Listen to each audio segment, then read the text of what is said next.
I'm sorry, I was really into it. Yeah, I was jamming. What is it about a Friday afternoon that we're just sitting here and like the I know, we're just like rocking it out. We're like, yeah, you better work, girl. Work, on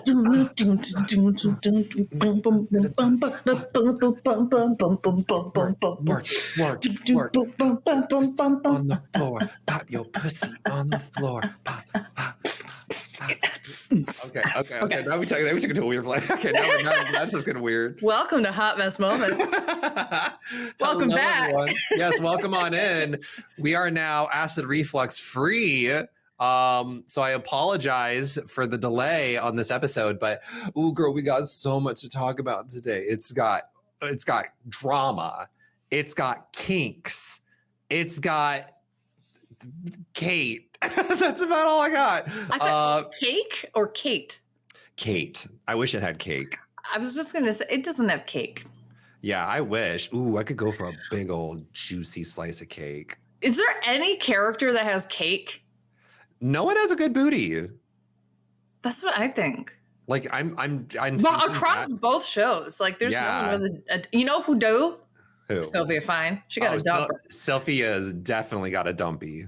She got a dumper. A dumpy. I hate that word, but I love that word.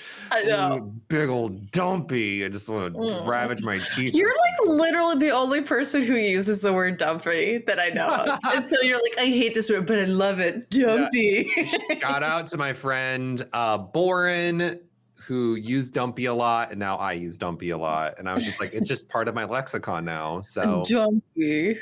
Big old dumpy. I'm like, damn, look at that fire truck dumpy on that girl.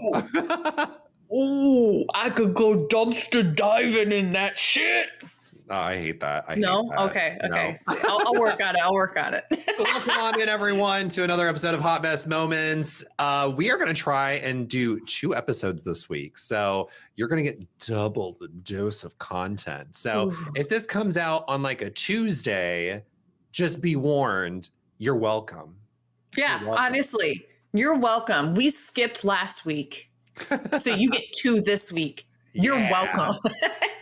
You're welcome. And we act like it's bonus, but it's like it's just us catching up. Yeah, you're welcome. You're welcome for this. We're going to do this for you. We're looking out for you here, bitch. So with this, we are covering the Nanny episode 13, Maggie the model, and Lost episode 12, whatever the case may be. Yeah, I know. There you go.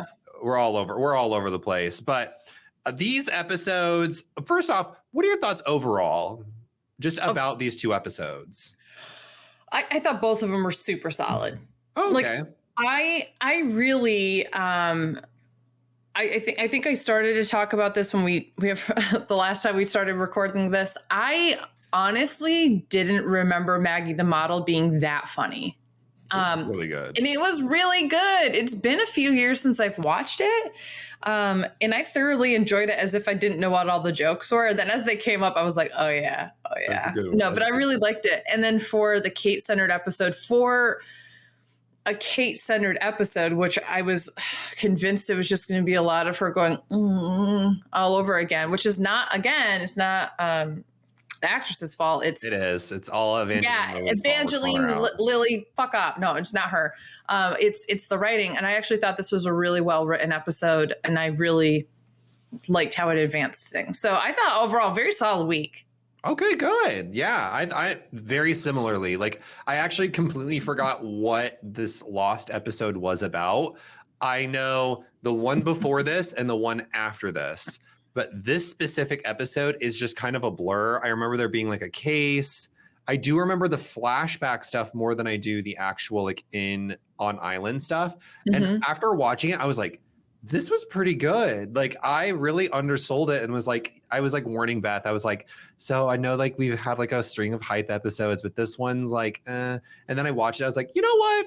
I shouldn't have said anything because this was actually not that bad. And yeah, I liked it. I think it really furthered Kate's character in particular, which is, I think, a very needed dosage at that point. So I'm happy that it wasn't just like, oh, and Kate was on the run. It's like, okay, we're going to provide a little bit more context what was going on. And then we also got to see so much of her like vulnerability and maybe something that she's keeping super guarded, which we still don't know everything about, but we'll get to it. Yeah. And likewise, I told Dylan, I was gonna say Nigel. I told Dylan like, oh yeah, Maggie the Model's okay, but like the next episode's like one of my favorites from season 1, and like kind of downplayed this one. So I like that we both downplayed the episodes and then both like thoroughly enjoyed both. Yeah, it was a really good night of television watching. So I want to get right into it because I have a lot to talk about. So let's do it. Let's get into The Nanny, episode 13, Maggie the Model. She had style, she had flair. She was there. That's how she became the nanny.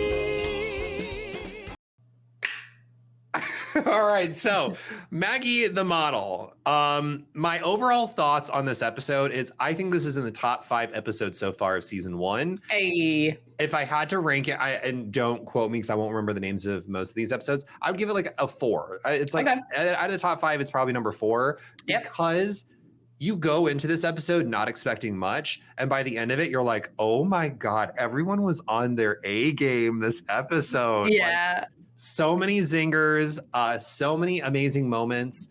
And in terms of like what I would rate the episode, I would probably rate this a 9 out of 10.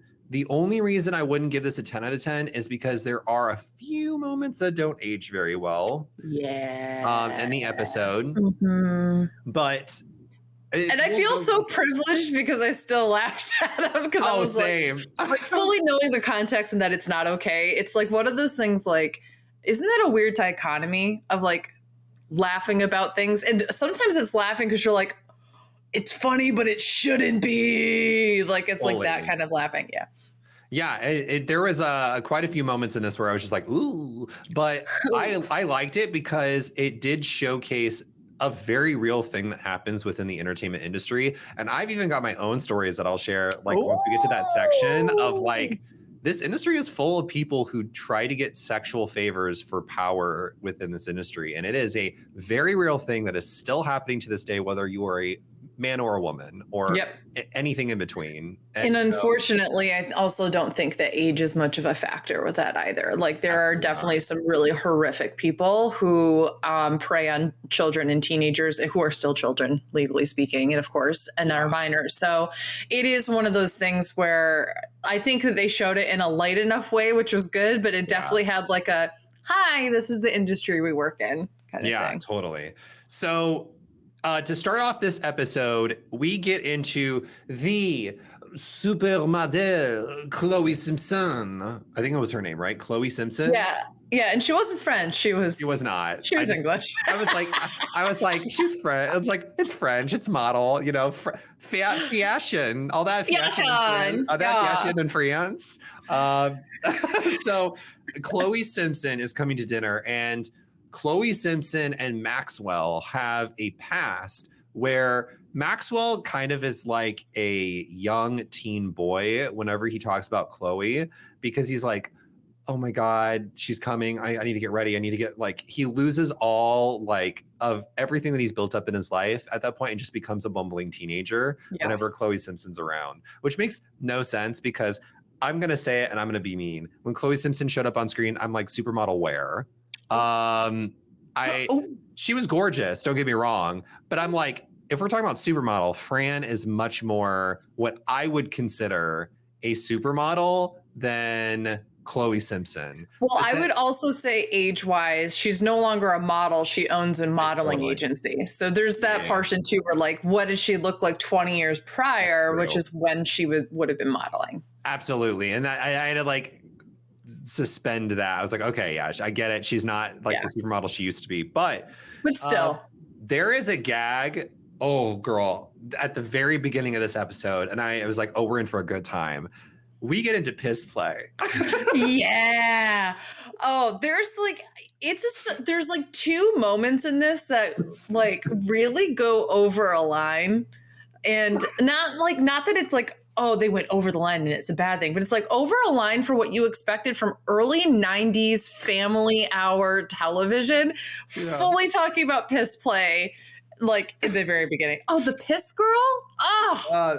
Yeah. She just rubbed some piss in her hair. And I'm oh just my gosh, she just rubbed some piss in her hair and she was good to go. And I was like, I was floored. I was like, it's crazy too, because I feel like piss is one of those words that's like, you don't say on national TV because it's like ewy, but it's also not like a banned word. It's like one of those words that's like weird. It's like weird cock. one. You don't say cock on television. Typically, like piss and cock are like weird, but they're like not banned. And so when they said piss, I was like, wait a minute, what? What the fuck? And I was into it. I'm not. And they said it and they said it multiple times too. So it wasn't just like in passing. Like you had 3 different characters talk about the piss girl, and it was just so funny to me. It's so funny. I love it. So we're introduced to Chloe as the piss girl because she's famous for piss shampoo. It's like apparently in this universe in the Nanny, there is a popular shampoo called piss. And I don't think it was PISS. I think they said it like that. I think it was supposed to be PIST, pissed, but they all said piss, which is like very American to not pronounce your T's. Yeah. Like, I mean, in a lot of regions it is. And so that's why I just thought it was even funnier. Because at one point when Chloe said it, she said pissed like that. Yeah. And I went, oh, okay, there's a T at the end. She enunciated in the way the other characters didn't. Exactly. They purposely did not. So Chloe shows up at this house and we are introduced to this character who absolutely thinks very highly of herself and thinks very low of like Fran and is I'm not gonna lie, Chloe's motivations were very weird in this episode because at one point it seemed like she wanted to get back with Max and kind of take Fran's position within the household, but then in the next she was just kind of seemingly doing it to have fun and just fuck with Max, which I think fully is her character. She's just chaos. She's like, well, she does have that moment. Yeah, she does have the moment where she's looking in the mirror with Fran and she was like, I wouldn't have come back to me. I would have been absolutely devastated and blah, blah, blah. But he came back to me anyway. So I feel like that's like her whole thing is like, she's playing up this idea that there are people who are successful in whatever industry that they happen to be in who like use other people for their own entertainment. Which, you know what, that's probably motivation enough for her. Because that's the other thing too is like, you couldn't tell at the very end, was she using Maggie to get closer to Maxwell or was she using Maggie to get Maxwell to like invest in something? Like what was the point? She said something about, oh, he's rich or something. So I feel like, and correct me if I'm wrong, by the end of the episode, what I felt like was Chloe purposely used Maggie to make Maxwell mad. Like I feel like Chloe had no intention of ever getting back with Maxwell. She's like, you know what? I can do this because I can. I'm going to like purposely make Maggie look like a fool. And I'm going to completely leave Maxwell just because I can. Because that seemed like her MO is just to like leave and leave Maxwell hanging, wanting more. And that's like her thing. I also feel like there's a part of me that thinks like, I actually think she did think that Maggie could be a model. And then when she saw the photos was like, oh, well, if it's not meant to be, it's not to be. We'll go on to the next girl kind of thing. So I actually feel like once she got Maggie there and saw how like Maxwell was drooling to come back to her and like all those different kinds of things, there was just like this, I really don't want to be around Maggie that much if Maxwell's going to be involved. Like, I think that there's just that kind of like use and throw away kind of mentality to her. No, that makes sense. I also wanted to know, like, when Chloe first shows up, she calls Fran sweetie, and I was like, this is setting the tone right here. She's like, hey, such sweetie. A passive aggressive. Yeah. No one. Okay, listen. A woman doesn't call another woman sweetie unless she wants to fight.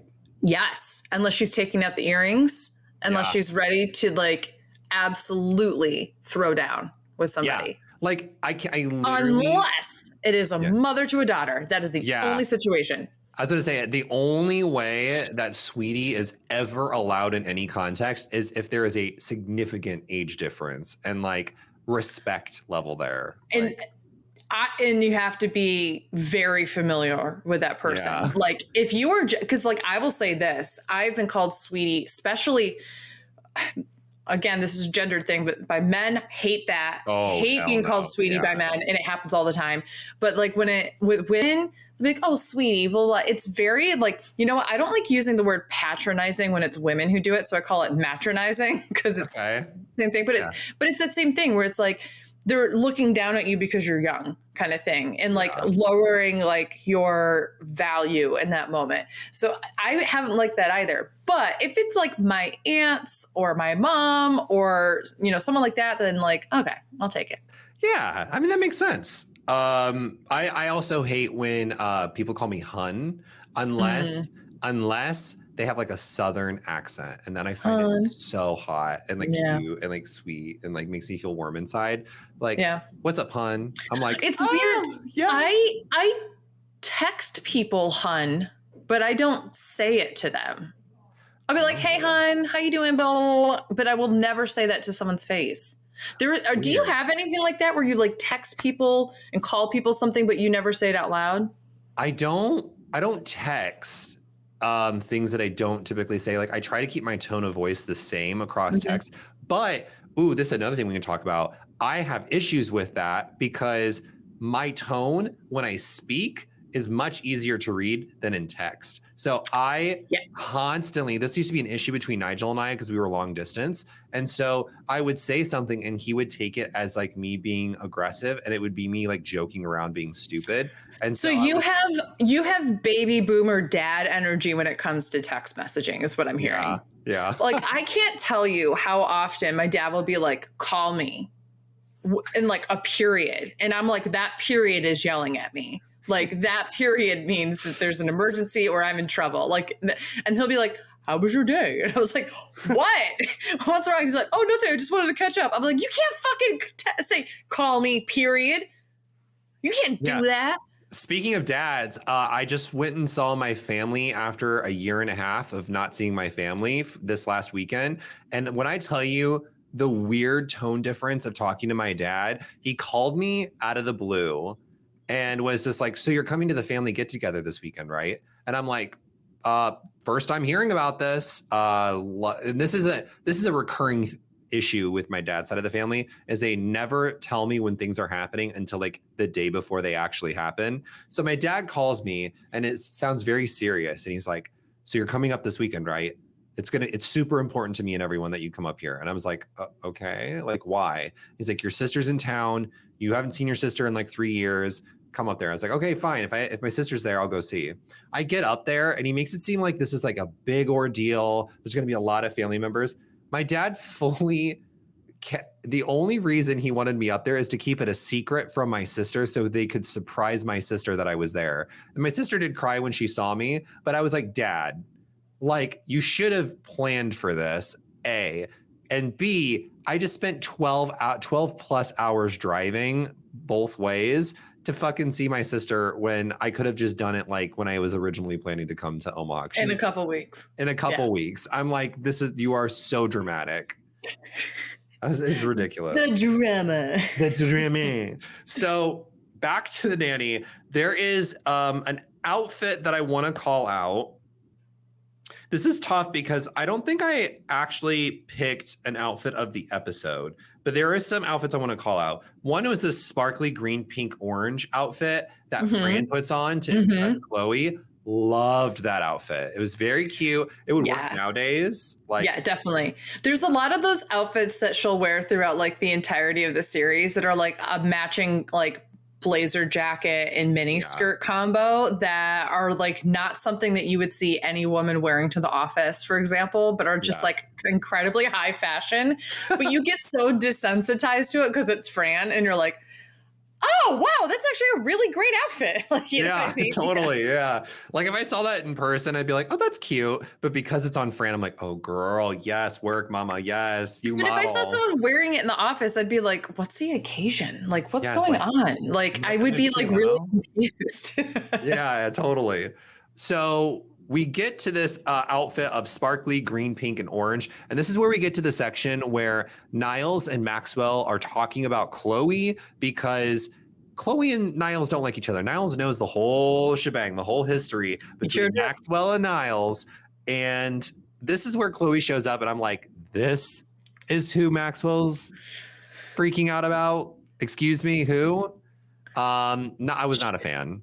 Doesn't she come across as like a Joan Collins-esque kind of woman, but like what you would get when you thought you ordered Joan Collins, but this is what you get in the mail kind of thing? Yeah, she was like the Wish.com version of Joan Collins. Yeah, that's not absolutely. To say she's not beautiful in that kind of thing, but just like I totally agree that there's this idea of like, okay, could we have seen the product 20 years ago? For real. But I also, and this is going to be me talking about the episode in general, the more I'm talking about it, the more I'm intrigued about the writing choices that they made in it, because I thought what they were going to give us by the end of the episode was Fran getting jealous of Chloe's relationship with Maxwell. That's not what we got. We got instead Fran jealous of Chloe's relationship with the kids and how she was like trying to kind of swoop in and be the cool mom or the cool like parent. And I was like, okay, this is really cool that we're not getting Fran like gaga over Maxwell. But it was also very strange because I thought that's what they were leading up to, because I was like, well, we got an episode where Maxwell is clearly thirsty for Fran. He's caring about Fran. I was like, okay, so this is their moment to give like Fran that same thing. Yeah. And then eventually at the season finale, we're going to have them like kiss or something. Gotcha. And that was not the case. And I was shocked. I was like, okay, work. Yeah. No, it's just really fun to listen to your timeline of things too. Cause I think that, the first season is very like for most sitcoms, but especially for this one is really about setting up the relationships and such. So, but I also know that you feel like the show has moved much faster than you anticipated too. So it's fun to kind of hear both sides of it, Yeah, I'm enjoying it. So basically what happens is we see Maggie's outfit, which I've congratulated. I've really appreciated Maggie's outfits so far within the show. But this one was a little too thrift store weird. Like, I was like, she's like on the cusp of being a hipster. Which this was the long dress one that I can't remember. Oh, yeah. No. The one that she's going to the modeling agency in, where you're like, honey, it looks like you're wearing like a somewhat tailored burlap sack. Basically. Like no, honey. This? And with white tights. What if I told you all she does is wear white tights with everything? And I'm like, bitch, that is definitely not an outfit to wear white tights with. Absolutely not. It was not it. And that, I guess that's why I'm biased. I'm like, Chloe saw a model with that. Okay, work. But Chloe's basically saying, Maggie, you should be a model. You should look into this. This is something that you could do. And of course, Maggie's going to eat this up because she's like, cool, I can be a cool kid. I can like go be a model. And you quickly see throughout the episode that Maggie's tone changes from being this like shy, kind of quirky kid to someone that is definitely eating up the spotlight, and she has very entitled, and she's taking on a lot of what Chloe has, which is very apparent in obviously Fran's jealousy of, that's my teenager to have them soak up what, like, and think that I'm cool and those kind of things. So yeah, totally.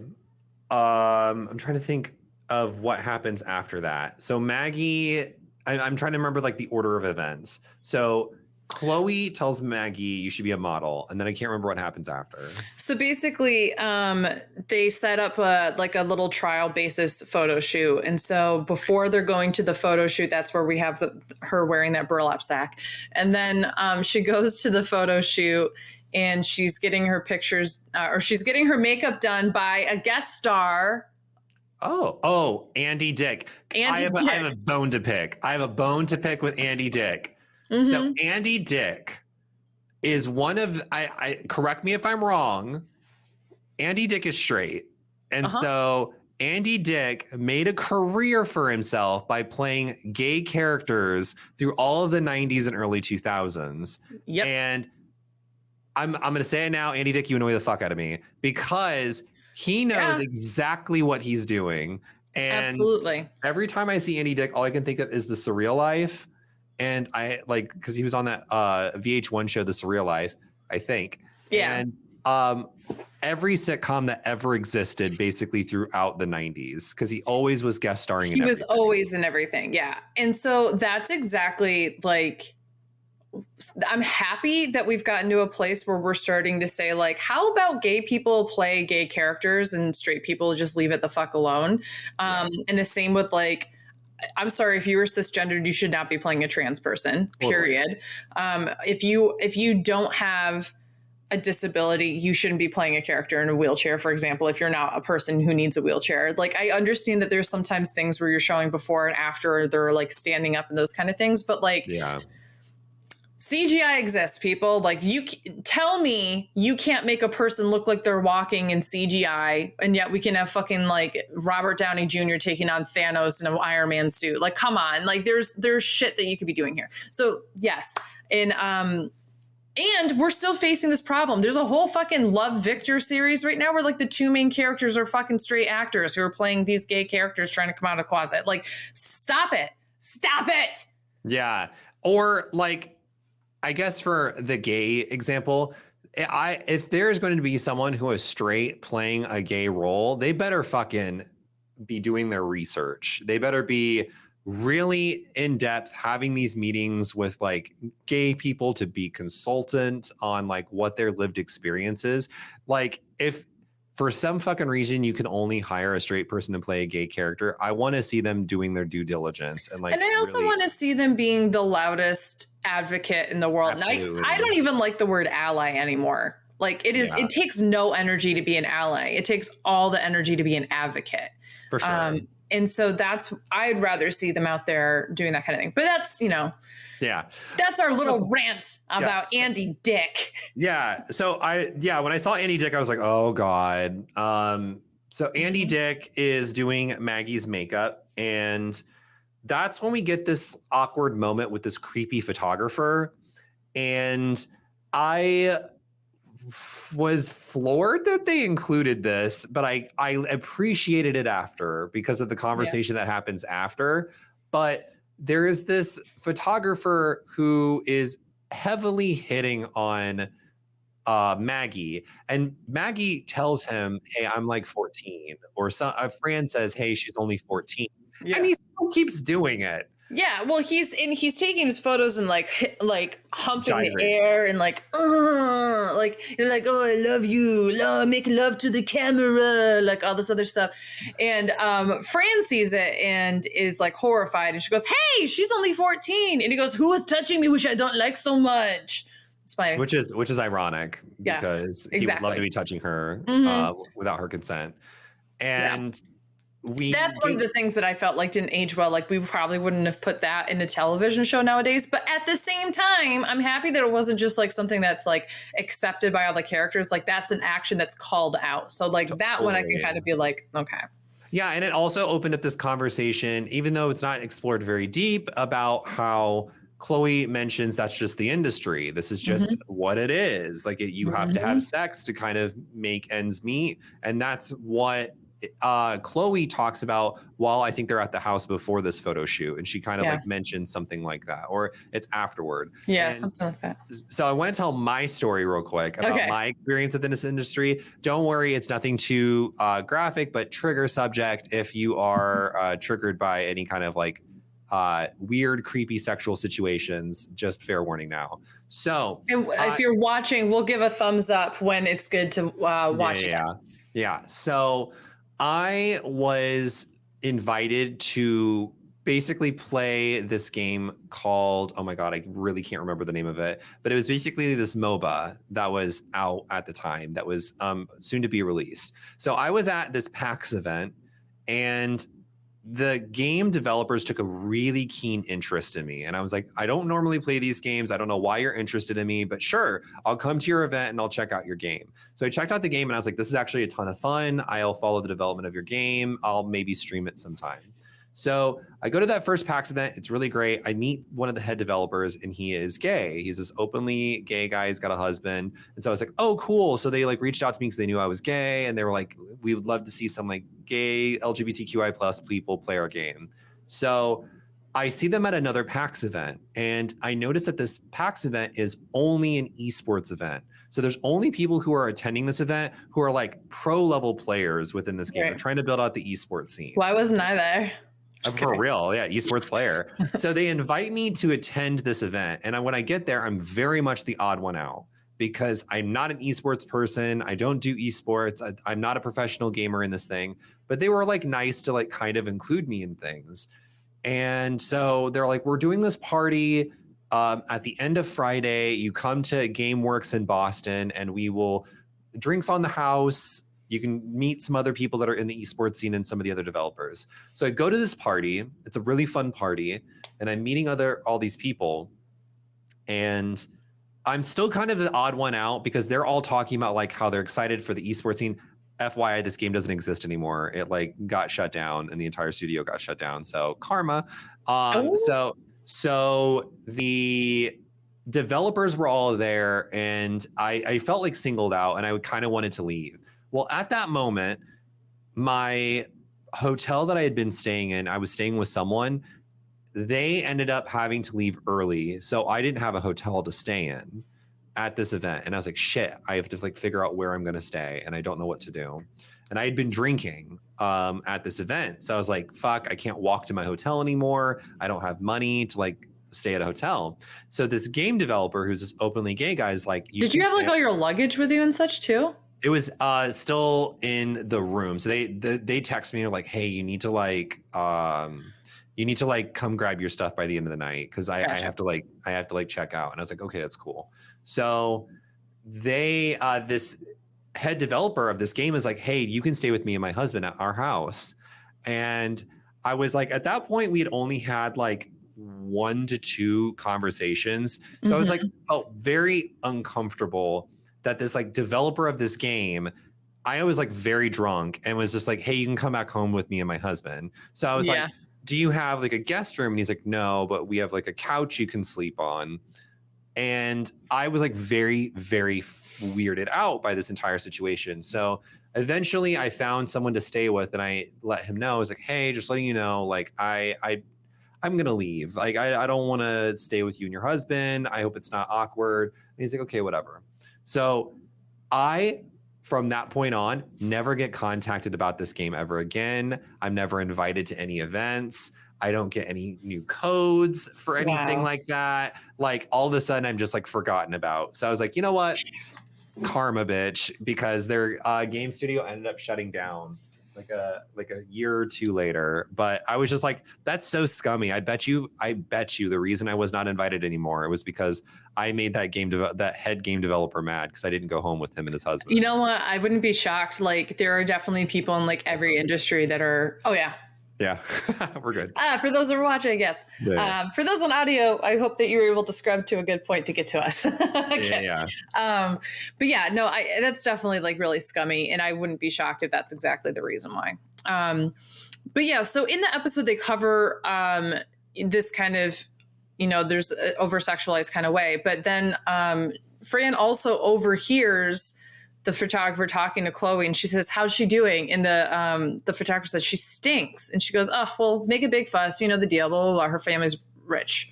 So basically that's where I got the idea that like, oh, maybe Chloe wants to do something like have Maxwell invest in something or whatever, like take advantage of him in a business sense.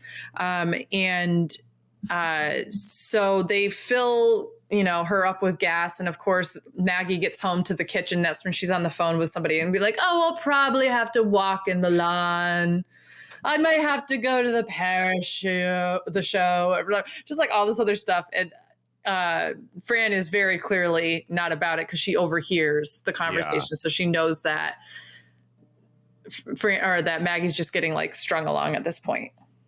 Yeah, and this is where we see the photos, and Maggie kind of learns that the photos are not very good, and Chloe does not let her down easy. Well, hold on. Before we get to that point, we have to talk the rest of that kitchen scene, because Maggie goes upstairs, and this is where I think the best scene in the world happens, which is like all of these wonderful jokes about Chloe and all this other stuff, because you have Niles, who doesn't like Chloe because of the way he knows that she's going to treat Maxwell like shit and he's going to be like a hurt puppy dog. You have Fran, who doesn't like Chloe because of the way she's treating Maggie and stringing her along. And then you have Cece, who doesn't like Chloe because she sees her as like competition for Maxwell's affection. It's so good. And they're all just like shooting the shit. There is one thing, and I'm trying to remember the joke. I wrote down "cross that bridge, bitch." Okay, so I don't know what that is, but I know what there's two really funny jokes that I love in this one. One of which is not appropriate in 2021, so there's that one. So I'm just putting it out there. But the other one is when Fran is drinking tomato juice and Cece comes in and she goes, "Is this just tomato juice? Don't you have something a little harder?" And Niles goes, "For you, there's nothing hard in this kitchen. I don't have anything hard for you," or something like that. And I always thought that was just him being rude. This was like literally the first time I've ever got that this was an erection joke. Yeah. That's so good. I've watched this episode like 15, 20 times, and I've never noticed that wasn't him being like, "There's nothing in here for you." Like, I love it. It's like, oh, you talking about your penis? Yeah. Niles got that schlong. Apparently. Yeah. He's slinging that schlong. Ew. You got that elephant trunk. Oh my God. So then we wrote down Chloe tells her she stinks. Oh, I think it's because of the photos. That's right. And Chloe does it in a way where she's like, look at how dead you are in your eyes and the fact that you can't pose and like all of you just look lifeless. And she's like, I just don't know what the word is. And she goes, "I stink." And she's like, bingo. Like, you stink. Yeah. You stink. Which is so mean. And Maggie is very disheartened. But it does lead into us getting a very beautiful moment between Fran, Maxwell, and Maggie, where Maxwell basically kind of is a supportive father in this moment and sits down and talks with Maggie and like brings up her self-esteem a bit more and is like, just because these photos are bad does not mean that you're bad and does not mean that it doesn't mean that you're not beautiful. Like, exactly. And I really appreciated that scene. We've been getting a few of these throughout the season where like we see like, can you hear Nigel in the background? I can't. No. Oh, okay. I thought you could hear him. So we have these like beautiful moments where like Fran and Maxwell are both there for a specific kid in a specific moment. And I love that they had this like tender moment with Maggie to bring her back up. Right. And then we get to our next kink. Because throughout this episode, there's been like a side plot / joke that Fran used to be a foot model. And yes. Well, the other key part of the plot that before we get to that is the fact that Maxwell was supposed to bring Chloe instead of Cece to this like theater backers party in Boston, and that she was going to help him work the room and that Cece wasn't necessary to go, which that's why Cece doesn't really like Chloe. Yeah, which makes sense. And Chloe, after telling Maggie that she stinks and is not going to be a bottle, leaves Maxwell in the lurch without Maxwell even knowing. And she's like, "All right, I'm leaving." And Fran's like, "Aren't you supposed to be going to Boston?" She was like, "Oh, well, he'll understand." And then just like leaves again without even saying goodbye to Maxwell. So then after Maxwell and Fran have that touching moment with Maggie, Maggie leaves and Fran goes, "Well, you're about to be really strong. Why don't you take a seat?" Because she's about to break the news to Maxwell. Yeah. So just a really, do you think that he would have been as supportive of Maggie if he didn't think Chloe would stick around? I think he would still be supportive of Maggie regardless. I'm sorry. I didn't phrase that correctly. Obviously, at the end of this, yes, he would have been like that. I mean, like, do you think he would have been supportive of her, like, pursuing modeling if he didn't think Chloe was involved? Absolutely not. And I think he was only doing it because he was like gaga for Chloe. Yeah, but I think so he seems very protective of Maggie, especially around boys. And the minute he catches wind of what this industry is, he is going to be very much anti-Maggie model. Yeah. Especially if he caught wind of what happened at the photo shoot that was happening, I'm like, oof, oof, Yeah. Oof, girl. oof, Okay. girl. And then we get the foot, the feet, the toes. I'm surprised that Fran actually took her shoes off and is taking those beautiful shots of her feet because she's a foot model. Yeah.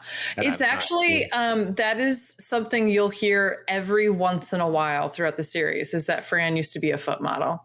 It's very similar to, like, I used to be a model, and I don't know if people know this, but I was a model. I modeled in 2 different photo shoots for a local department store. Oh my God. As a baby. I was a baby model. That's beautiful work, girl. Yeah, you know, actually, I do have a poster. Actually, if anybody watched me going through all my childhood stuff, I brought it up, but I have a poster somewhere in this stuff over here of me and a little Oshkosh bagosh going. I'll have to. Oh my God. Yes, she still has it. I need to get an autograph.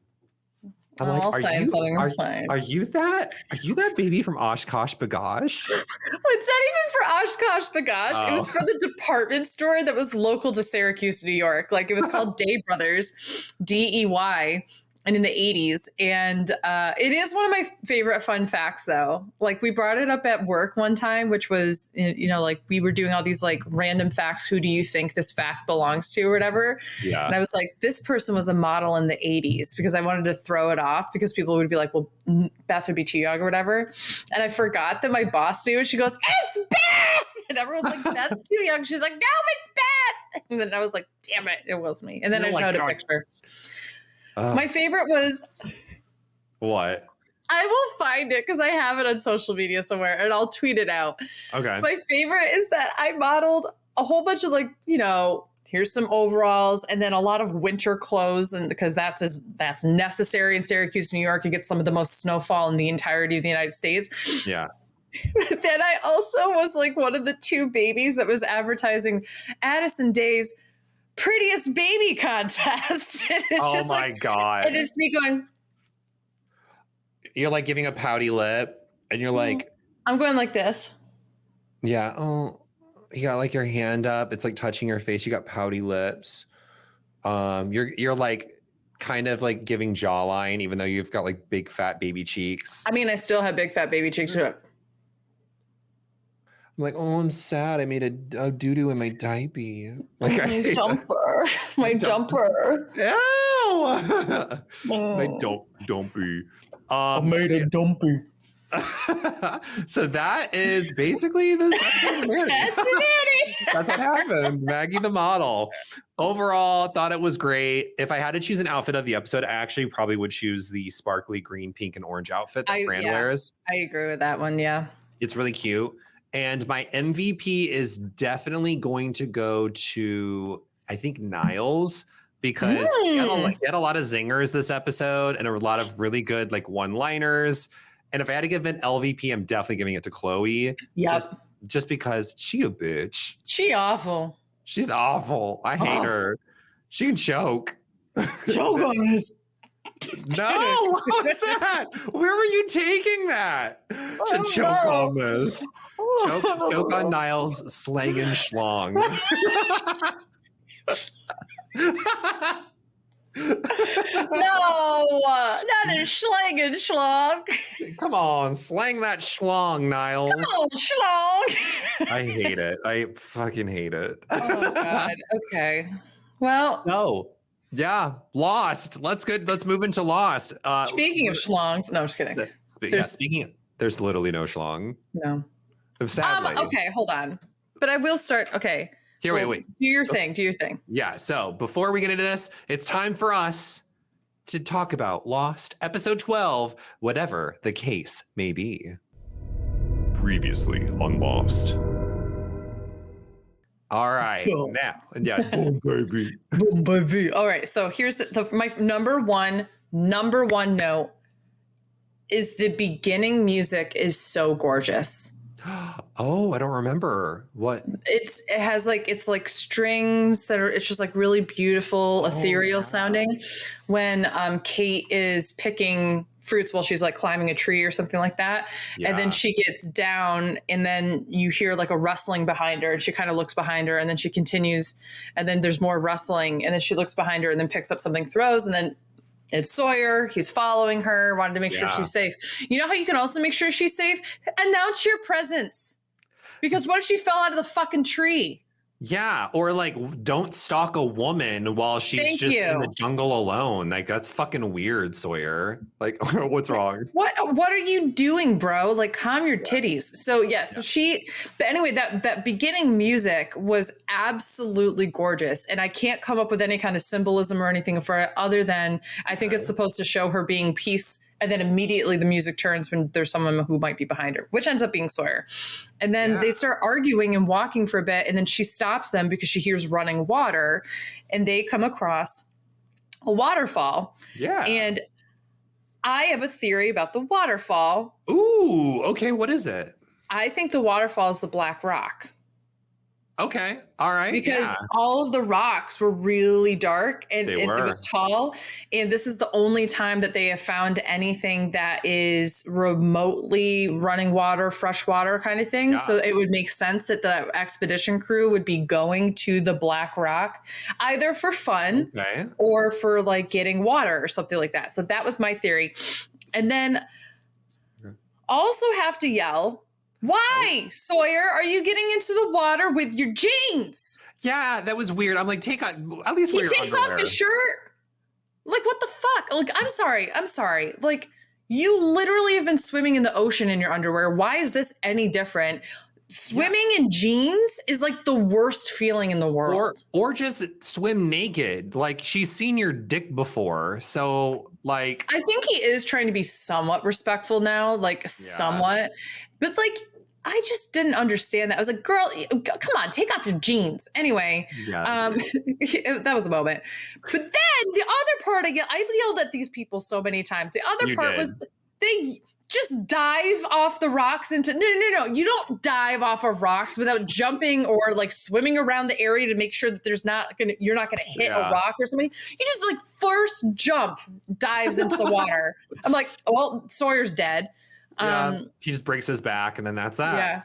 Yeah. I want to get your thoughts real quick. Yes. If you think that this is the Black Rock, what kind of connotation do you think that has? Because from what we've gathered so far is the Black Rock may or may not play a part in what happened to this expedition crew, or like they were going there for something. What do you think that something could be? Like what do you think? Yeah, I thought that they were going either for fresh water or to maybe like go. Obviously, if you have running water, you also have resources around it. So like it makes sense that Kate was able to find like more fruit because they've picked everything in the area that they're in. I just think in general, like it's maybe just for like, oh, we're going to the Black Rock. There's resources here. We're maybe even like, come on, let's go have a nice time swimming in like a little, pond area. It really did look fun. I don't trust that kind of shit though. I don't trust that kind of shit. I would have been like, there's any combination of those little fishes that go up like men's pee holes when you're swimming. There's piranhas, there's alligators. Like I had to think like there's got to be something in here that was good. So when they started like showing them underwater, I was like, and this is where one of them gets injured because of a creature here. Like I was convinced the creatures, or even like that invisible monster thing was going to show up underwater, and I was going to be like, wow, creepy. Ooh, that'd be creepy. Okay, I literally, like, I'm a fish. I love swimming. I love swimming in a pool. I literally grew up in my entire life on a lake. Like, Dylan and his husband are about to come visit me.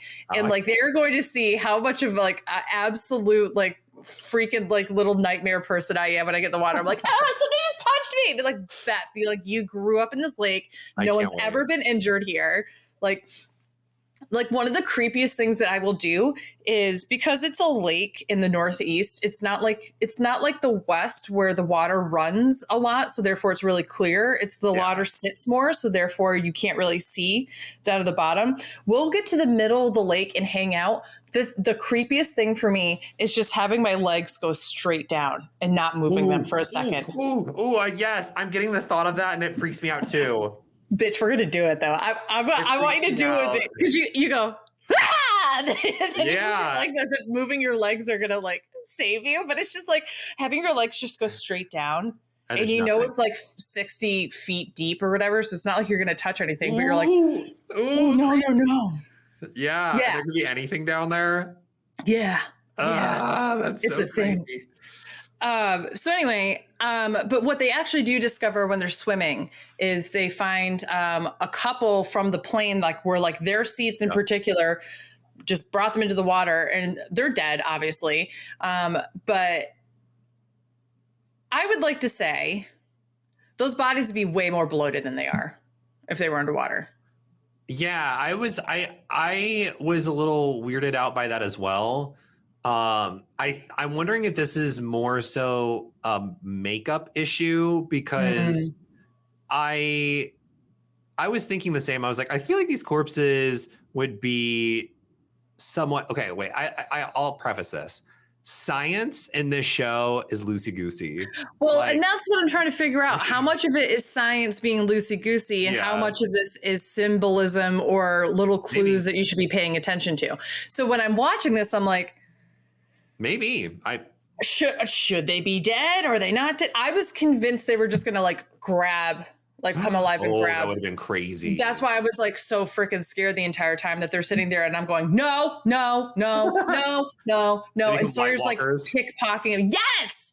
I thought for like white swimmers, I guess at this point. Yeah. But there's like he's pickpocketing the body, and I'm going, hell no. Which at this point, they're kind of used to having to do that with the dead bodies, I'm assuming. Like, yeah. So, I mean, I'm not saying like used to it as in like they're desensitized. Like, I don't think you can fully be desensitized to me like, well, I searched a dead body today. I'm not trained and had no psychological training or you know, whatever up to this point, other than I survived a fucking plane crash. But then Kate notices a silver case underneath. Yeah. And I couldn't tell if Sawyer saw the case or not. Like it looked like he was focusing on this, and she goes, help me with that case. And he goes, ooh, you want me to like help you rob a dead guy after you were just coming at me for it? And she said, it's my case. When she said it's my case, I thought she was saying like, it's mine. Like I'm going to claim it. I didn't realize that she was saying it's my case. Like I own it. It's literally mine. Yeah. So I'm happy he caught that, because he went down and he got the case and gave it to her. And I'm going to just be straight up here. I don't think it made this whole plot line makes no fucking sense, because in the very beginning, like he was just like, do you want your case? And she's like, no, I don't need it. And it's like, fuck yeah, you just said it was your case. Like, and she's like, you can have it. And then she immediately is like going into his tent and trying to steal it from him when it's sleeping between, like when he has it between his knees. Like, it's just like, none of that makes sense to me. I really felt like this made no sense as a plot line. No, I actually agree with you wholeheartedly on this. I will also point out that this is our second episode that is written by both a woman. This one is written by a woman and a man. It's Damon Lindelof and Jennifer Johnson. And while I liked certain aspects of this episode, I felt Kate was written very weird on the island. I get like her motivation. It's like obviously must be something that's very vulnerable to her, like what's in there. But also you saying that you want the case is not like showcasing what's in it. So but even if it was, like, I feel like you have bullied and picked up on the things that make Sawyer vulnerable. Yeah. Also, if you didn't want Sawyer to know, why wouldn't you just come back and get the case by yourself another time? Yeah, like, there's just a whole bunch of things here that just don't make sense to me. And then I just like wrote, why didn't Kate just demand it to begin with? Like, that's my case. Thank you for helping me get it. Like, blah, blah, blah, blah. And then if he questions her about it, like, he could be annoying. I feel like the plot would have made much more sense if she had just claimed it and he tried stealing it from her the entire time. Yeah, because he was curious, like what it was. He's like, what's in there? Like because we've seen, especially like back when was it Michael that was telling Sawyer what it was going on with like the French woman and stuff. Like, was it Michael that was telling him? I think so. Yeah, and we saw that he was very like curious, and like Sawyer has this very curious quality about him where he always has to like know things. Yeah. And so I think like it would make more sense if the role was reversed, where we're seeing like Kate having to keep Sawyer back. That makes so much more sense. And it's in line with their characters. Like, this doesn't seem like it's in line with anything. Yeah. But then we get our first flashback where you see Kate talking to the bank manager about setting up, I think, a loan or something like that. And then there's a bank robbery.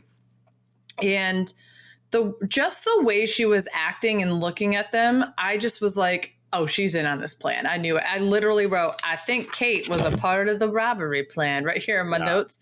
And we kind of keep going back and forth. And basically, just to do the flashback portion, we find out that, you know, she gets taken in another room in order to like make everybody feel like she's about to get attacked by the guy, by one of the robbers. Then you find out that she's like involved with them. They're making out, that she's a part of the plan, all that kind of stuff. And then she comes back out. They trick the bank owner by pretending they're going to execute her. And the bank owner finally is like, I'll let you into the safe. And so then they go down there and they're about to shoot the bank owner. And she was like, whoa. I said nobody would get injured with this. You promised me that nobody would get killed or injured. And she then ends up like taking the guns and like shooting literally all of them, not to death, but like enough to like injure them. Yeah. And all she wanted was a security box that the robbers didn't know that that's what she wanted. Like the whole point of them coming down was that she wanted to get to this social security box. Not social security box. What am I trying to say? Safety deposit box. Social security. Could you imagine if she just wanted to go to like get some social security? That's like the entire plot here. Kate just wants some social security. It's just like, you can't get that at a bank. It's just like so funny. Like social security box?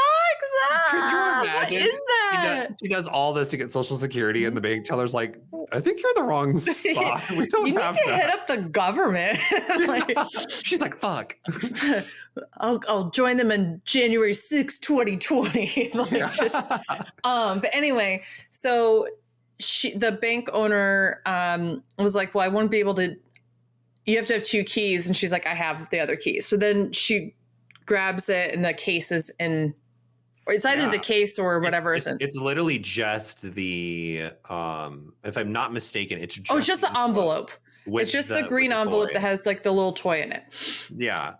So I think like a big takeaway from this, because we're seeing both the flashback and the present day, is that Kate cannot be trusted. She will do whatever she wants to do to get what she needs. And we see that in the modern day throughout the episode, where she lies to Jack and she lies to Sawyer about like what this is, but she's also showcasing this in the past. So I think the reason that this episode exists to begin with is the last Kate-centric episode was like her cleansing herself of what she's done in the past. And this episode is showcasing you can't cleanse yourself of the past because there's certain things that carry over to the present. So yeah, totally. Yeah. And I would also say just in general too, that like, if I was anybody on that island, she's one of the last people I would be trusting. Like, I would be trusting Jack. He has proven like that is his nature to try to do the best thing, even if you don't think it's the right thing. Yeah, that's something you could do. You could trust him. There were people like you can trust that you know what Sawyer's going to do. You can trust Sawyer's intentions. Okay, those kind of things. Kate is someone who is such a question mark because she refuses to let anybody in. Like, think about it. Kate knows things about Jack. Kate knows things about Sawyer. Yep. Jack knows something about Kate, which is that she was wanted and that she was arrested, but he has no idea what for or anything like that. She has not opened up about it, but she has found out the opening up portion of both Jack and Sawyer. It is a red flag to me if I'm either one of those guys to trust her too much. Which I thought was actually really interesting because in All the Best Daddies Have Cowboys, the roles were reversed, where Kate was calling out Jack for not opening up about stuff. All the best daddies. All the best daddies have cowboys. Yeah, all the best daddies have cowboys. Not all the best cowboys have daddy issues. It's all the best daddies have cowboys. Have cowboys, period. Period. And that's where Kate was calling out Jack for not being upfront about stuff. But we're learning that like Kate's not upfront about anything. Yeah, so, and like, she's nowhere. She's no room. She has no leg to stand on this one. Like it's just literally like I just instead of feeling sympathetic for her, like in the way that you could feel sympathetic for a Jack-centered episode, or even to a point with the Sawyer episode or whatever. This is the first time I just truly don't feel like, excuse me, I could be sympathetic with the person who's having the highlighted episode. She's actually my LVP for this episode. Spoiler alert. No, she spoiler alert. And but yeah, so we get this idea. So what we find out at the end of the episode, just to skip to that point, and then we can talk about the other parts in between. Yeah. Is that the case has she tells Jack, in order to try to get Jack to help her get the case from Sawyer, that there's 4 guns that have ammo in them in the case, which is true. Yeah. And I think there was something else that she said there was in there, like travel documents or something like that. She said, I think there was like passports.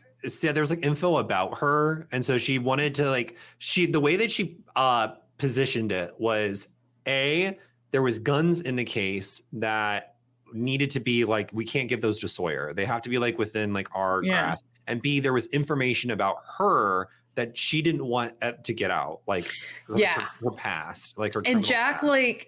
Said, okay, well, we'll open it together as kind of like a compromise for like, I'm going to help you with this, but you're going to let me in and you're going to let me get to know you a little bit more. And she agrees to it. And then she finds out that the person who has the other key is the dead Marshall, who Jack didn't burn. He actually buried him, which I don't think we had that detail until this moment, which I think is...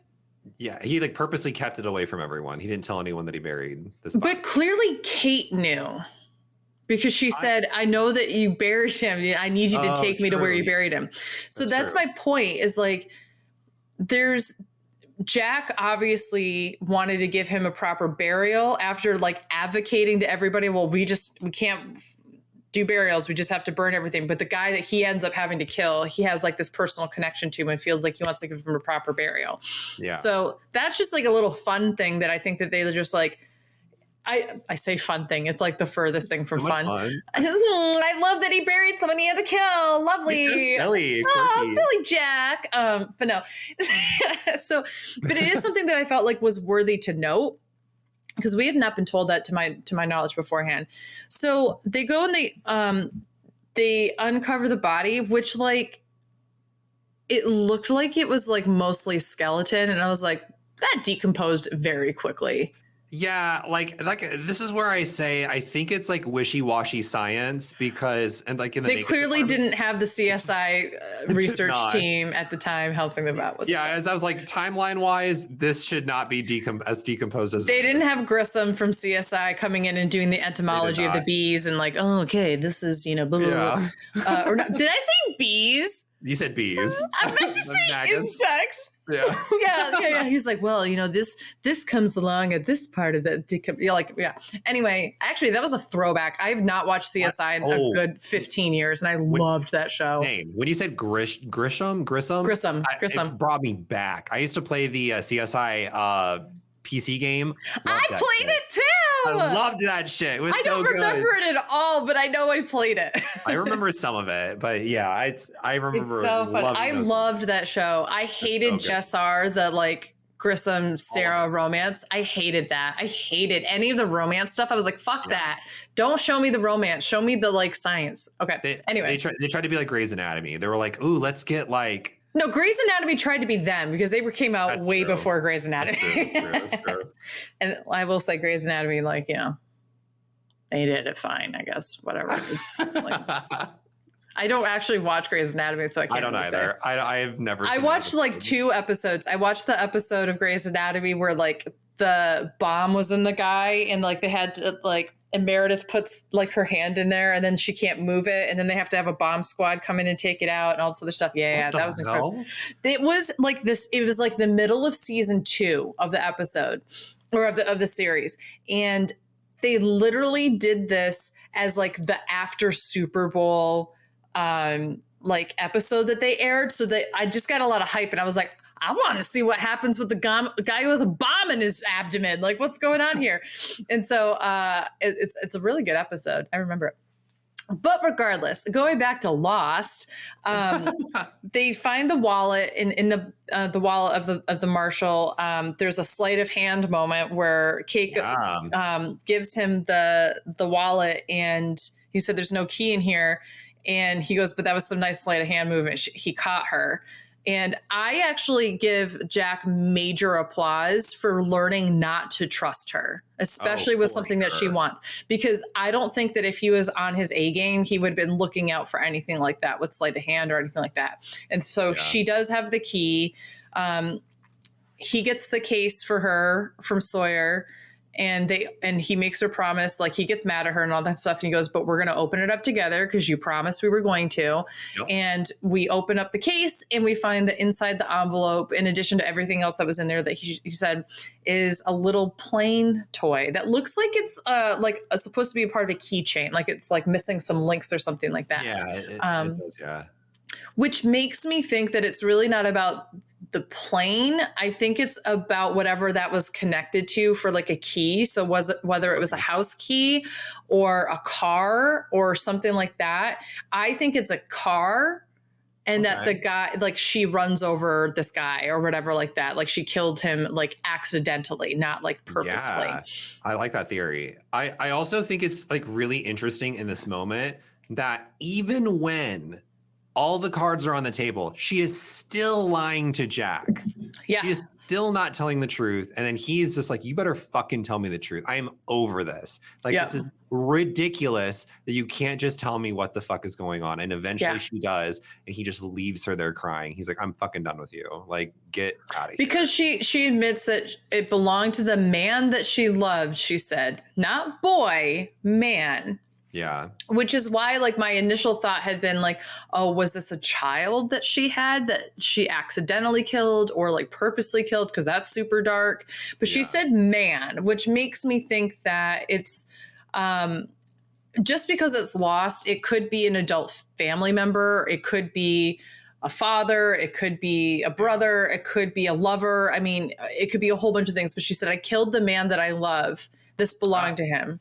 She didn't say that. She said it was close. So she was lying, and she said it belonged to the man I loved. I belonged to the man I loved. And he's like, "You're lying. I know you're lying." And then she said it belonged to the man I murdered. So like, I don't know if it's like she loved the person she murdered. She was lying and saying that she loved the person, and then admitted that it was actually the man that she murdered that it belonged to. Which it could be that it was a crime of passion or something like that. It could be, but that's how I took it. Was that like she was lying and saying, "Oh, it's just from someone I love. It's someone I love," and then he's like, "Tell me the fucking truth." See, I didn't catch that she was lying. I felt like he was just trying to like, "Well, tell me more about the guy," and then she said it was the guy I murdered. So I just made the connection. I thought that that it's somebody that it could be she loved and murdered, that kind of thing. Yeah, but that's pretty much the Kate storyline throughout the episode and the Jack storyline. There is one moment I do want to point out that I thought was really interesting is so Jack and Kate, when Kate originally approaches Jack, and they assume that Sun isn't listening in on their conversation. Because she can't understand. She knows everything. She learned everything. Yeah, she's the MVP for me. I'm just kidding. I was like, damn. What do you think's gonna happen now that Sun knows like Kate is possibly this dangerous criminal? I think that she's going to tell Michael, because Michael's the only person who knows. So if Kate does anything that's somewhat shady, I don't think she's just going to go tell Michael immediately. I think that if there's something especially that has to do with Walt, and like Kate might be involved, I think that Sun is going to spill the beans. Like, I think that she'll tell, but I don't think it's a like, let me go run and say something kind of thing. But the only person that she would tell is Michael, because she can't tell her husband, Like she can't tell him because otherwise she has to be like, oh yeah, I know English. So like the only person she could tell is Michael. And I think the only circumstances, because she still seems to be very like keeping to herself, that she would do that as if she feels like it's important. But what I loved is that there is this exchange where like, I love this embracing of Eastern and Western medicine working together on an island, because I do think that that's really important. Just me personally, I think that obviously Eastern medicine has worked for many generations of people, and Western medicine obviously works as well. And I just kind of feel like we should be looking at both in order to help people. So I just kind of love that on this island, Jack doesn't know what things are, and he's like, what's this for? And she's like, headaches, and he's like, oh, headaches, and kind of communicating that way, and it's kind of nice. So but yeah, so I loved that moment, and yes, that was something I definitely wanted to and here's the other thing. So I also knew early in that episode there had to be something sentimental in the case, not just like the guns, because I wrote, obviously more than guns. Otherwise, Kate would have just kept it in the water. Yeah, she wouldn't. Yeah, absolutely, she wouldn't have. Because she seemed weirded out when Sawyer had that gun before. So it was definitely interesting. I think now that you brought up the beginning section with the music, I think it was symbolic, because we've learned from past Kate episodes that Kate thinks that this is like a new lease on life. Like she does, like her past is her past, and this is her present on this island. But then her past comes back to haunt her. And I think that makes complete sense. Which is funny because I never caught that. I never caught that subtext like in that music. You should go back and rewatch the beginning and really listen to it. Just because I sat back and I was like, I don't even care about the episode. I just want to hear the rest of this song, because it's like that's the kind of music I listen to when I am feeling anxious or something. I love listening to instrumental music or choir music that has like these beautiful stretched out chords and like maybe one, especially like a cello. I love a cello. I love a French horn. Those kind of like, cello. I love, and it's because they speak in this and sing in these very like they're low mid-range kind of voices and tones and such. And so, but I always think of that as music that is either like, it's very emotional in a variety of ways. You could play it at a funeral, you could play it at a wedding, you could play it when you're sad, you could play it when you're happy. And it plays on any emotion you currently are feeling or makes you feel a certain way as well. So that's why I thought it was really intentional. Yeah. I just didn't know how.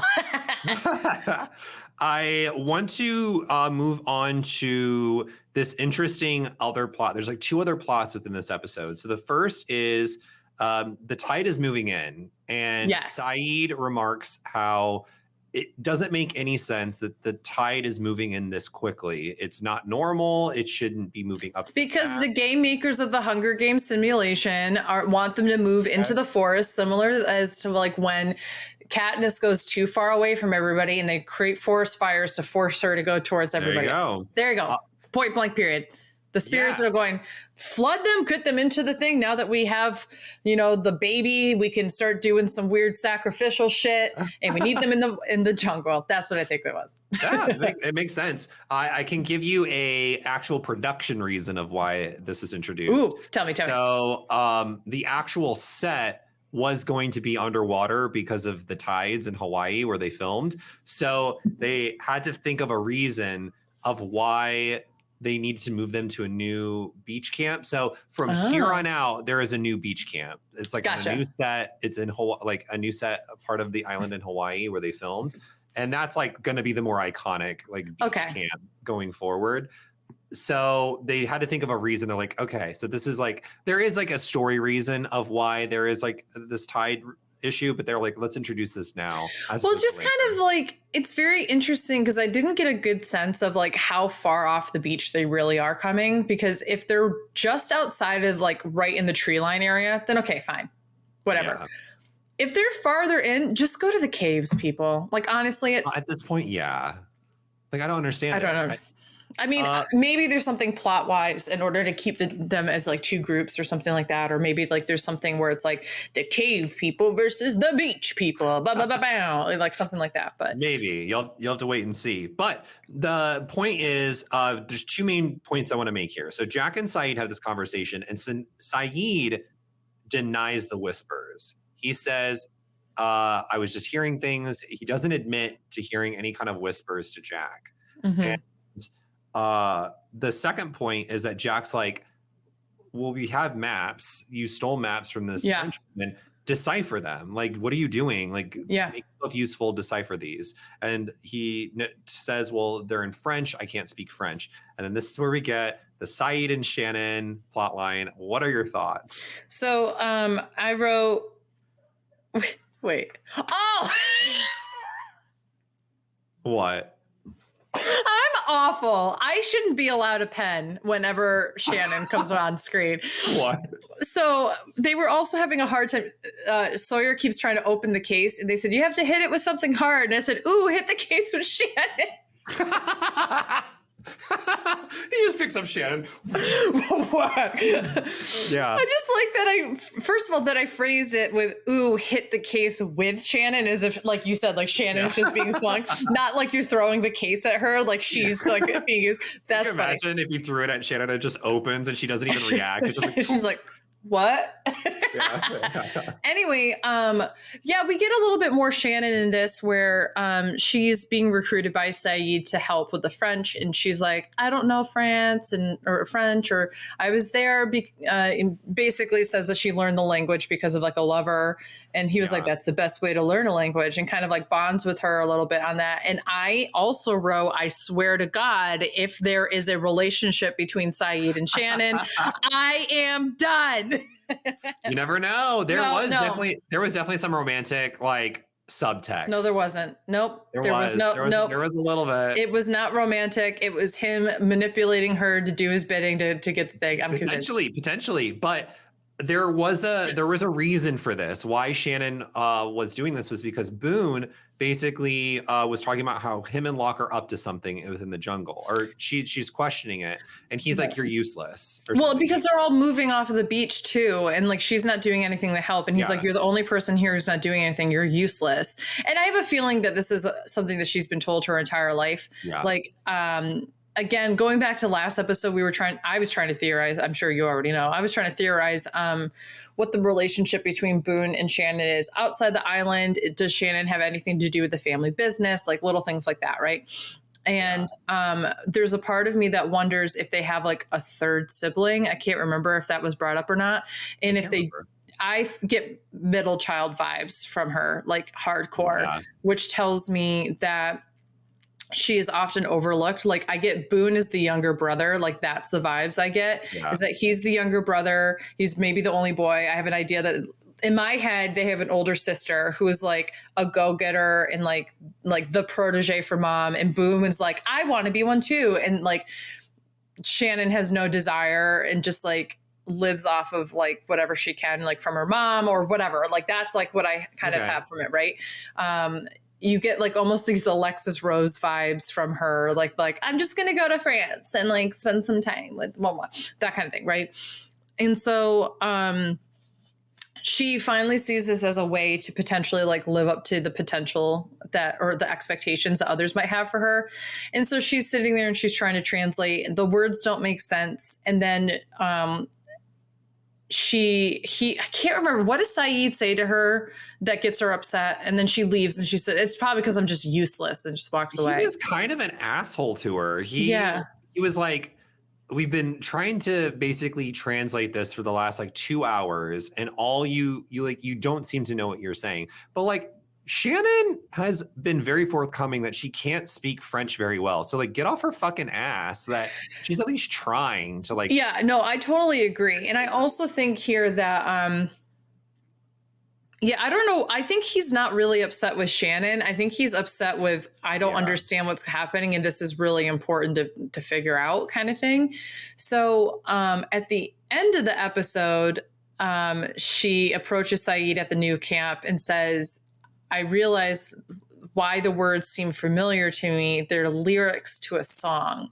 Yeah. And then she ends the episode by singing the lyrics, or singing the song. And this to me reinforces Rousseau's search for Alex. That I think this is a child's song, like a children's song, that you would do to sing in French and such. And I think that what she's probably doing is either finding symbolism in certain areas in the map that like maybe this is how I can get my child kind of thing, or something along those lines. I think it's connected in that way.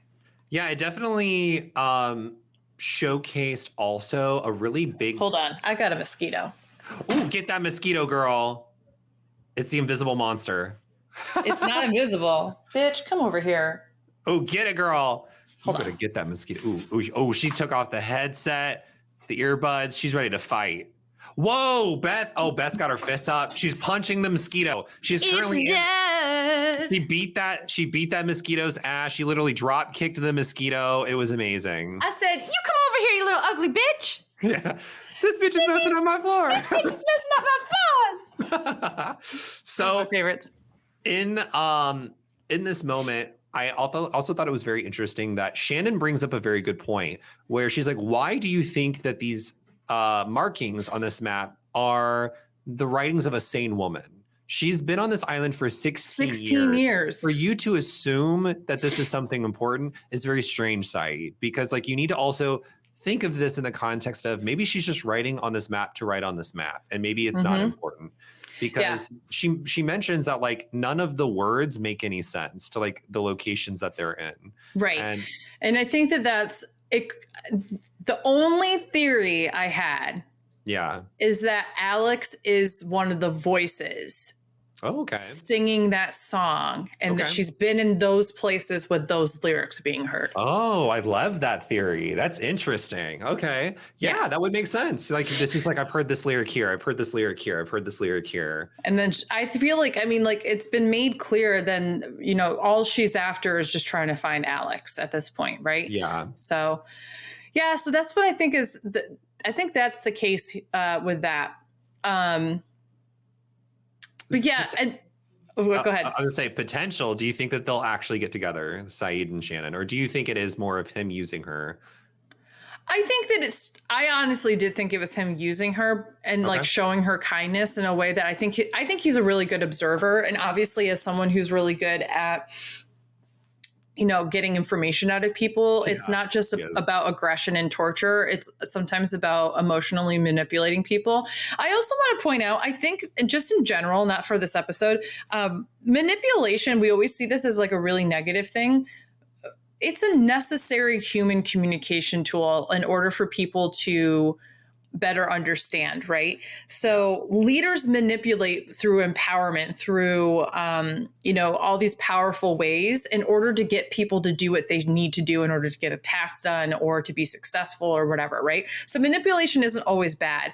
I think what he's doing here is manipulating her to see her own strength and that she isn't useless and those kind of things. Like, I think that he can see that she is somebody who is used to being put on the back burner. So therefore she has a self of entitlement in order to make herself known and seen. I think he sees that and then is just like, okay, well, I'm going to try to feed into her ego. I'm going to do that things. But I will say I could see that developing into something. I just don't want it to unless she shapes up a little bit better. That's just all I have to say about that. So the last plot point though. I was going to say this. I knew you were excited about it. I knew you were excited about it because she's finally back. I love Rose. Yes, Rose. Rose is amazing. So we see Rose come out of the blue and she's helping people move stuff back up to the beach. And she, in this episode, is basically with Charlie, who is still obviously reeling from his experience being kidnapped and in his mind not failing to protect Claire. So Rose said many things to try to get him to start helping and those kind of things. Like you're not alone in having trauma. That doesn't excuse you from working. And I was like, "Oh, you at work?" Right? She's calling him out. She calls him out, but she also sits with him, and there's some pretty powerful conversations they have. I wrote a couple different things. Rose said you have to ask for help. Yep. Which I thought was interesting because she never asked for help when she was going through her trauma or like whatever. But it sounds like something Locke would say about the island. Is Rose somebody who has been tainted by the island at this point? Ask for help from the island and then you might see what happens. Like, so she says that. I've cued it. Anytime I hear somebody say, all you have to do is ask for help, that to me is a recurring theme of something. Okay. Because we've heard it now quite a few times from people. All you have to do is ask for help. It's like, bitch, you're on a fucking island. Like who am I gonna ask? Who are you gonna ask? Like the people who have already been helping? You're like, yeah, okay. Yeah. Like I will point out though, when she right after she says you have to ask for help, and then he eventually does ask for help, she begins to say a prayer, and I think she's talking about God. She's like, you need to ask for help from God. And right. This is where it's revealed that Rose is very religious, which we knew anyway because she was. Yeah. I mean, she was praying on the beach and rocking back and forth and rubbing the thing. Does she also have a rosary? I can't tell if that also is what she has sometimes. I think it's only the ring, right? Yeah, it's only the ring. Yeah. But she rubs the ring as if it's a rosary. Like you see her kind of turn it, like every single time she's kind of done with something, she's turned it, which would be like going to the next beat on a rosary. She also, Rose has a very powerful conversation right afterwards, again, about God, and it hits and about faith, about how she has faith that her husband is still alive. And she says to Charlie, like, it's much better on my side of things to have the faith that he's still alive than to like not have faith and just believe that he's dead because it wouldn't make sense scientifically or whatever. She doesn't say it like that, but you know what I mean? And I think this really hits Charlie given his background with religion. So we have specifically seen him have this love-hate relationship with, and it's not even a hatred of religion. It's just that he's turned his back on it.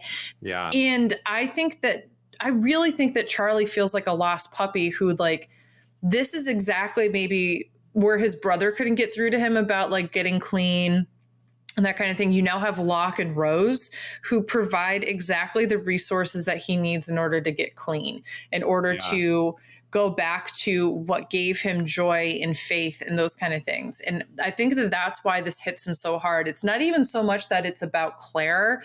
It's about him realizing that the number one thing he needs right now is his faith back. And so sitting there and praying with Rose, I think is exactly what he needs in order to like process the trauma of Claire, process getting clean, being on this island and the trauma and all the things that he's gone through with it. I agree completely. And another thing that I think is interesting, and I was thinking about this during the episode, is Charlie's journey so far on the island has been kind of the story of people who go through AA and their recovery, where there's like the initial, like, you have to get over the hill of like beating your addiction. Then there is the kind of weird, like the clarity, like, oh yeah, I'm fine. And then the turn to like the grief, the sadness of like, you know, what you did in the past, and then turning to religion. Because a lot of people that go through AA go through religion. And so I was seeing this and I was like, I find it very interesting, like this journey that he is going on through his steps of recovery, because we are seeing he went through his recovery very quickly because of like potentially the healing properties on this island or something. He's not having any kind of like weird symptoms of, you know, withdrawal. But I do find it interesting that while this conversation that they're having right now is about his grief about Claire, I also think it's a conversation about the grief of his recovery. And it's all culminating into this. And that's why he starts crying. I agree. Like kind of releasing all of this to Rose. Now, there's one more thing that we got to talk about. Okay. Curious your thoughts on it. When Shannon is having this moment with Saeed, we see Boone give the dirtiest look to Shannon and Saeed. Do you remember this? No. You didn't catch that? I saw him walk by. I didn't think it was that dirty though. Oh, maybe I'm just reading into it. I thought it was very dirty, and I was just like, "What the fuck?" That was such a weird thing to like. I thought maybe he was like being like, "What the fuck is she doing? Like she's not helping," kind of thing. Like without knowing. Like that's what I got out of it. I didn't catch like anything more sinister than that. But if there is something more sinister, I'm not saying there is. I just caught it. And I was just like, "What is this?" Like that. I never caught that on my first viewing, and then I caught it on this one, and I was just like. Oh. That was such a weird thing to like include in the episode. I was like, what is this? No, I kind of felt like it was his way of being like, I think that what he thinks of like as helping is something physical. Okay. And like everybody's moving all these things around. He just sees her sitting and looking at something with Saeed. He's probably thinking like, oh, she's probably reading a magazine or something like that. I don't think he knows what she's working on because he's that kind of thing. That's what I thought. Okay. I know what you're talking about now because he kind of like walks by or whatever, but I didn't think he was like, ew, I'm going to be racist about this or something like that. Like I don't think it was that. I think it was more like, oh, there she is sitting on her ass still kind of thing. So if you want to know, the next episode is a Boone-centric episode. So we will finally learn what the backstory of Boone is. I will say it's a Boone-Shannon episode. Like they're both featured in it. I'll prepare myself. And it is called Hearts and Minds. Hearts and Minds. What do you think's going to happen in an episode called Hearts and Minds? Well, I don't know what's going to happen. I do think that it's symbolic of Boone and Shannon. Like how they approach life? Yes. Like, Boone is very heart-centric so far from what we've seen on the surface. He wants to be the one who's helping. He wants to do these things, blah, blah, blah. Shannon's a little bit more pragmatic to a point where it's kind of like not helpful. She is, I think she thinks about things much more than Boone does. I think Boone is more impulsive. So there's that. But yeah, I don't really know what's going to happen next. I'm interested to see if like we ever, like, are we going to continue on this trail with Claire? Because it seems like everyone just was like, they kind of got over it. Like, they kind of got over it. They were just like, oh my God. Well, I mean, we could try to find the woman who was pregnant and got kidnapped, or we can move the shelter. So let's do that. You know, like there wasn't like continued search parties or anything like that. So yeah, it is kind of, I do find it very strange that there's like, I would think that they would be scared and like set up defenses on their camp or something. Yeah. Because clearly they know that there's other people out there. Like Jack got attacked by this guy. I just realized something. What? Okay. Oh, here we go. Oh, I'm ready. Ooh, she got that look in her face. I'm ready. So presumably Alex was a child. Yes. Or maybe a baby or something like that, right? Yeah. And Claire's been taken because she's pregnant. Yes. So clearly they have an obsession with babies or young children and such, which makes me scared for Walt. Okay. That maybe Walt is the next one that they're going to try to take. Okay. And because of his closeness with Locke, there could be interesting thing. There's, if you go with my theory that Locke is actually an agent of the island in some capacity, that could be an issue. Or Locke is not an agent of the island and he knows how to defend Walt, which is why he's trying to get closer to Walt in order to be a protection for him. Because he kind of like seems to know things. Ooh, I can't. And then I think what will happen is something's going to happen to Walt. And then Sun is going to say like, it was Kate because she's like such and such. And that's how she's going to spill the beans. That would be interesting. This all just came together as in like, I will say, I'm not going to say when, but we do have a Michael and Walt episode coming up soon. Thank God. I want one of those. So that's good. I want more information about them. Yeah. So I'll just give you some context. There's a few more eccentric episodes of like characters we haven't seen yet. There are quite a few of characters we have seen before. Okay, we're just gonna get more. Okay. Yeah. So like Locke, you'll get some. I think Jack has another one coming up. Kate, Saeed, like a few of them have like episodes again. But yeah, next episode, a Boone-centric episode. Very cool. Can't wait.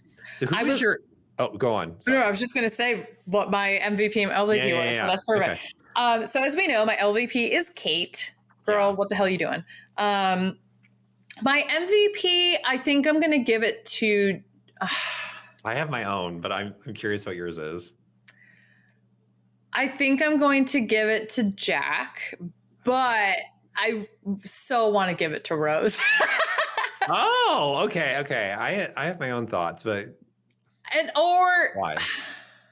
I was gonna say, and I know you're gonna hate this, I'd give it to Shannon because I think she showcased that she can be useful. But is she the most valuable player for the entirety of the major plot? I just wanted to see. Not really. That's why I couldn't do it for Rose. That's why I have to give it to Jack, because I think that Jack is the one that keeps her in check the most, like in a way that like Sawyer can't. So if there's a love triangle, it's like she can be carefree with Sawyer, but she can't be vulnerable with him. Yep. But she can be more vulnerable with Jack because he forces her to do so. Yep. And also because I think that he's a better sense of security for vulnerability. So that's what I think when we start to see even more of a love triangle branch out, I think that that's what you're going to see her drawn to those two in particular. So I'm curious then, if there is a love triangle, are you team Sawyer or team Jack? I'm not playing this Edward Jacob game. Like, no, this is. I just wanted to see your reaction. I'm not saying that's at all what happens. They should stay away from her, and I'm team. Agreed. She should become her own independent woman and not have to deal with these two. Like, I think Jack and Sawyer should fuck. Honestly, okay. If Jack and Sawyer fuck, who's the top? Who's the bottom? I have my theories. I think they flip flop. So they're both first. Okay, cool. Yeah, but I would say that I actually do think Sawyer brings out a lot of good qualities in Jack, and I think Jack could be a good ground, like a good, like stable grounding method, grounding person for Sawyer. I think they'd be great together, to be honest. I'm just saying. I don't know. Maybe the island. This is Pride Month. We still have a couple more weeks before, so maybe someone rewrite the episodes. Yeah. Make them fuck. That'd be good. So yeah, cool. I'm excited. Right. I didn't say this for the nanny, but next week's episode is called Family Plumbing. It's kind of a family centric episode. Okay, it's funny. I'm excited. It's a good one. So we have a few viewer comments to get through because we forgot to do them during Mike's the Mike collab. Yeah. So we've got a comment from Carrie Ann that says, I'm not going to say every comment because there was quite a few to catch up. I'll just say a few. So Carrie Ann brings up, thank you, Beth, for bringing up the issues with the 90s and the size of women. And yes, we do get the be skinny message, and Dylan has the right idea that size is not the problem. So yeah, I'm glad that we could like talk about that. Caitlin Weaver calls me out and says, I think Dylan meant to say peak Lucy Lou, because I think this is just going to become a thing now. Whenever I say we're going to get merch someday that just says Lucy. Just Lucy Lou. I could feel it. Jackie left us a message that says, I'm so glad that you're both are okay. This is from our bonus episode. Sending healing and love your way. Thanks for sharing your real life hot mess moment, because it actually happened during the episode. And then we've got a comment also from Jackie that says, thanks for the show. Mike was a fun guest who earned points for dropping a Who's Afraid of Virginia Woolf reference. Yes. And you know what? Just because we didn't really talk about it in the formal episode, once again, major shout out and thank you to Mike Bloom and to Josh Wigler, especially Mike Bloom for coming on, being our first guest. We loved having you. And for both of you for really hyping up our show on post-show recaps, Lost, what's the down the hatch. Down the hatch. I was gonna say underneath the hatch, over the side. I couldn't figure out what's it called when if it's down, under, over. Like, what are those words called? Directional words. I don't know. I can't remember. If anybody's in third grade and remembers, like, they're not prepositions, I don't think, right? But anyway. Sure. But anyway, major thanks again. And then one last comment from Angela, who says, bless you, Beth, and your high school friend squinting in the restroom with her hand mirror. When we were talking about... Honey, I don't even know she had a hand mirror. I would have loved for her to come back. If she'd been like, I have to go to the bathroom, just pulls out a hand mirror and like goes to the bathroom, I would have died. Like, I already died, but I think I literally would have like been like, and I can rest peacefully for life now. So yeah, that was our 12th episode of Hot Mess Moments. I loved these episodes. I thought they were great. I cannot wait for next week because I can't wait. It's going to be a good ass episode, and y'all getting 2 episodes this week. So damn. This Thursday, look forward to episode 13 of Hot Mess Moments. But until then, where can they find you, Beth? You can find me at AugustaWind11 on all my social media, including Twitch, where I'll be doing another collab with Among Us peoples on Sunday. I'm not sure if we're doing modded or if we're trying out the new 15-person lobby that's not the modded kind. So come check it out. It's always a good time. Cool. And I am Dylan Zahner, aka 8-Bit Dylan. You can find me on all my social handles at 8-Bit Dylan. I'm just switched up my streaming schedule, so I stream only every Monday and Friday because hashtag self-care. So on Mondays, catch me streaming some Mass Effect, and on Fridays, catch me streaming some horror games. You can also follow us at Hot Mess Moments on Twitter for all the updates to stuff that we are working on, and also just some memes in regards to Lost and the Nanny. I'll post my I'll post a baby model picture on our account. Do it! Oh my god, I got to see this. I'll see if I can dig up an old photo of me too. Maybe we'll do a couple posts of like us as kids. Yes, I love it. And that was our episode of Hot Mess Moments. Make sure to check us out on all of the apps that you can find us on. So whether that's Spotify, Apple Podcasts, YouTube, make sure to hit that sub button and leave us a 5-star review if you can, because it helps us out tremendously. Yes, thank you. All right, we'll see you guys on Thursday. And until then, bye.